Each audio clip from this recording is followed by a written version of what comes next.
Arrest in court premises. കേൾക്കും മനസ്സിലായോ? Court പ്രിമിസസിനകത്ത് വെച്ച് അറസ്റ്റ് ചെയ്യുന്ന കാര്യമാണ് പറയുന്നത്.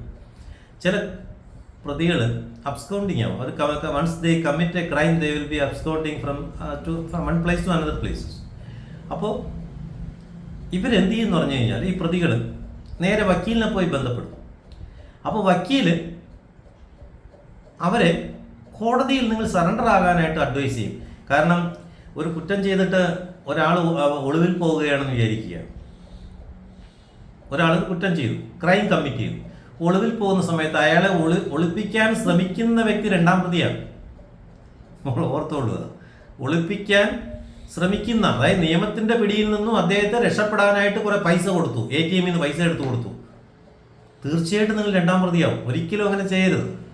അയാളോട് തന്നെ പറയുക. പിന്നെ വക്കീൽ, അതായത് ഒരു പ്രതി വന്ന് വക്കീലിനെ കാണും, ഉറപ്പായിട്ട് കാണും. ഉടനെ വക്കീൽ പറയുന്നത് ഒളിക്കാനല്ല, അങ്ങനെ ഒരു വക്കീൽ പറയില്ല.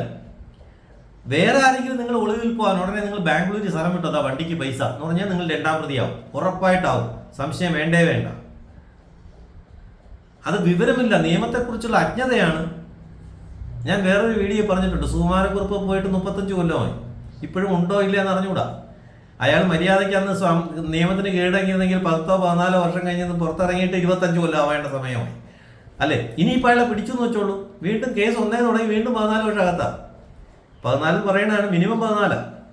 അപ്പം അതുകൊണ്ട് ക്രൈം കമ്മിറ്റ് ചെയ്ത് കഴിഞ്ഞാൽ ഒരു പ്രതി അയാളുടെ വക്കീലിനെ കാണുന്നു. അയാളുടെ വക്കീൽ അയാൾ ഉപദേശിക്കുകയാണ്, നിങ്ങൾ കോടതിയിൽ സറണ്ടർ ആവാൻ പറയും. അങ്ങനെ കോടതിയിൽ ഈ വക്കീലിൻ്റെ കൂടെ വരുന്ന പ്രതികളെ അതിനകത്ത് വച്ച് പോലീസിന് അറസ്റ്റ് ചെയ്യാനുള്ള അധികാരമില്ല. അത് ഹൈക്കോടതിയുടെ സ്പെഷ്യൽ ഓർഡറാണ്. ഒരു പ്രതിയെ പോലീസ് അന്വേഷിച്ച് നടന്നു. ഈ മിക്കവാറുമുള്ള പ്രതികളെല്ലാം പോലീസുകാർക്ക് നന്നായിട്ട് അറിയാം. അപ്പോൾ കോടതിക്കകത്ത് വേറെ ഏതോ ഒരു കേസിന് വേണ്ടി പിന്നെ പ്രോസിക്യൂഷൻ വിറ്റ്നസ് ആയിട്ടോ മറ്റോ പോലീസ് വന്നെന്ന് വിചാരിക്കുക. അപ്പോഴാണ് അവർക്ക് അന്വേഷണം നടന്ന പ്രതി അതിൽ കൂടെ വരുന്നത്. അതിൻ്റെ കൂടെ അയാളുടെ കൂടെ വക്കീലുണ്ട് എന്നുണ്ടെങ്കിൽ അവിടെ വച്ച് പോലീസിന് പ്രതിയെ അറസ്റ്റ് ചെയ്യാനുള്ള അധികാരമില്ല.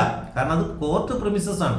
അയാൾ വന്നത് അവർക്ക് ഇതിൻ്റെ തന്നെ അവരുടെ തൊപ്പിയിലൊരു തൂവൽ ആവാൻ വേണ്ടി എന്ത് ചെയ്യും? അവർ കോടതിയിൽ വെച്ച് അറസ്റ്റ് ചെയ്യും.